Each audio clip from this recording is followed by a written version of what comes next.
Hi, this guy is the Eachine H8 Mini. Its weight is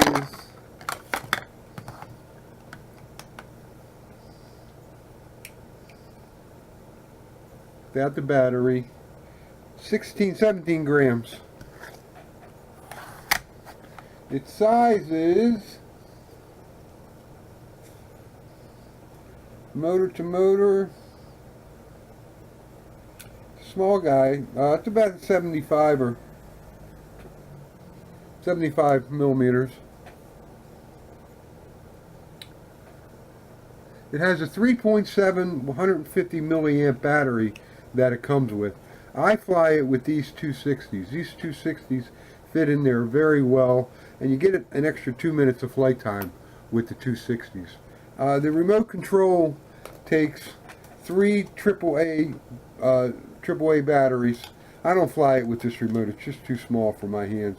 I fly it with the Devo 7. Charging time is about 45 minutes. That's for the 150. This guy on this charger will take about an hour. It comes with the charger, of course, comes with a spare set of blades. The RC distance is about 30 meters. The specs say it's about 30 meters. You won't fly this thing out that far. It's too daggone small. Out that far, this would be just a dot in the sky.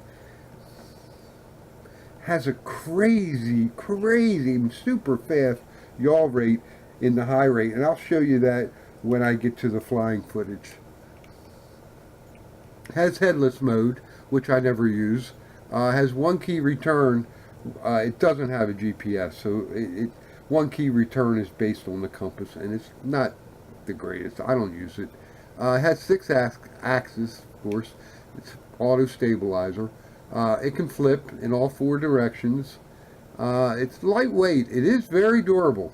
It is very durable. It's strong enough also to fight the wind outdoors. Even though this little guy looks like an indoor flyer, it can be flown outdoors because it has enough pitch and enough roll that it can fight the wind. It has battery protection.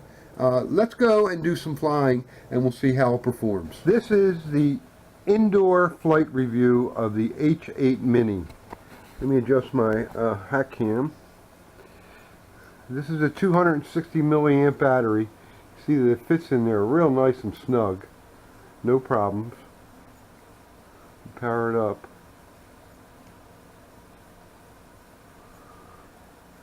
Okay. Everything looks good. Everything's out of the way. What I'm going to do is I'm going to fly it with the Devo 7.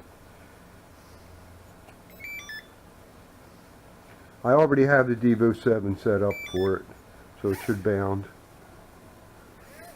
This is in low rate. Right here. This is in low rate.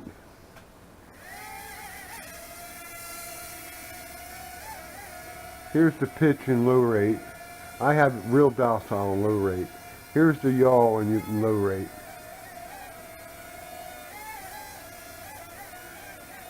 Let me land it and I'll put it in high rate.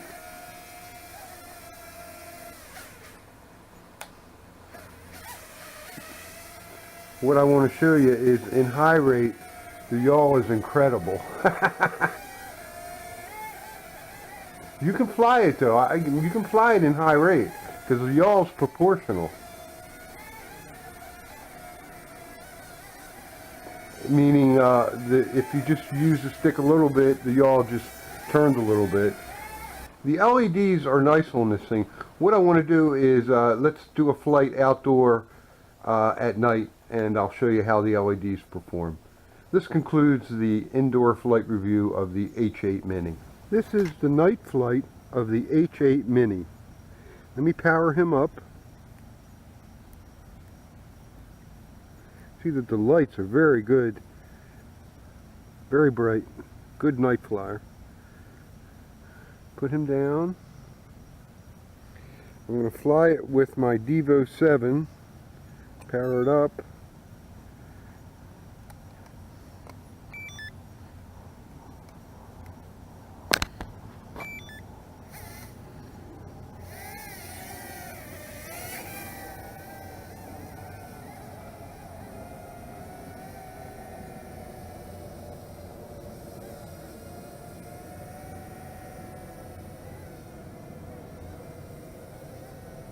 It's a very good night flyer. It's very durable.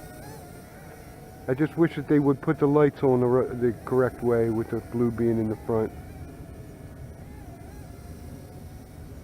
Well, I just want to give you guys an example of what it would look like if you flew this thing at night.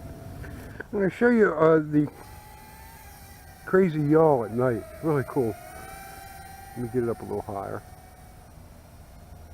Bring it a little closer. Oh, batteries are low. But look at that yaw, it's crazy. When this thing gets a low battery, it does an auto landing. This is the mods and final score for the Eachine H8 Mini. The first mod that I did is I added a connector for an all-in-one camera. And this little guy is powerful enough to pick up an all-in-one camera. The problem is that the area that you have to mount the all-in-one camera is relatively small. So if you want to mount an all-in-one camera, and 5.8 gigahertz all-in-one, you need to probably either glue it or cut out a portion of this so you can fit the camera into it, so you can be more precise. I put rubber bands on mine, but this isn't good with the rubber bands because constantly hitting the prop, and I have to readjust it, and it's just not that much room to work with. But it will pick up an all-in-one camera. I paint and glued the power connector for polarity. I hot glued the LEDs. The problem that this guy has is that from an angle you really don't see the LEDs. If you drop a little piece of hot glue here and here and here and here, it diffuses the LEDs so you can see them from an angle, and it helps with the night flying and with orientation in general. It's a shame that they put the red lights in the front instead of in the back. I taped half of the body, as you can see, for orientation purposes. I painted the foam legs here, and it's almost black again, but these top two legs I made white, and I did that for orientation. Because these have just white props, you really can't tell the orientation until you see the battery connector. I fly with the 260 milliamp battery that fits nice and snug, also with the polarity paint added. I set it up to fly with the Devo 7, mainly because with the Devo 7 it's larger and you don't have these small controls that you have to worry about. This is a real shame that it's so small, because pinchers are going to have a real problem with this. My final score is a 96. This quad is a lot of fun indoors and out. Has good power, two flight modes, has enough power to fight the wind. I'm taking 0.4 off because of the small controller, and it's not good for pinchers, like I mentioned, and the lights are backwards. The red lights are in the front and the blue lights are in the back, and sometimes I lose orientation because I'm so used to red being in the back. But the crazy yaw rate is fun. It's really a lot of fun to use, and it's controllable. It's a proportional yaw rate that I have. This is probably the most fun indoor-outdoor quad that I have because of the proportional high rate yaw rate that it has. It's really a lot of fun to show friends and all. That concludes the review. If you have any questions, leave them down in the comments section, and thanks for watching.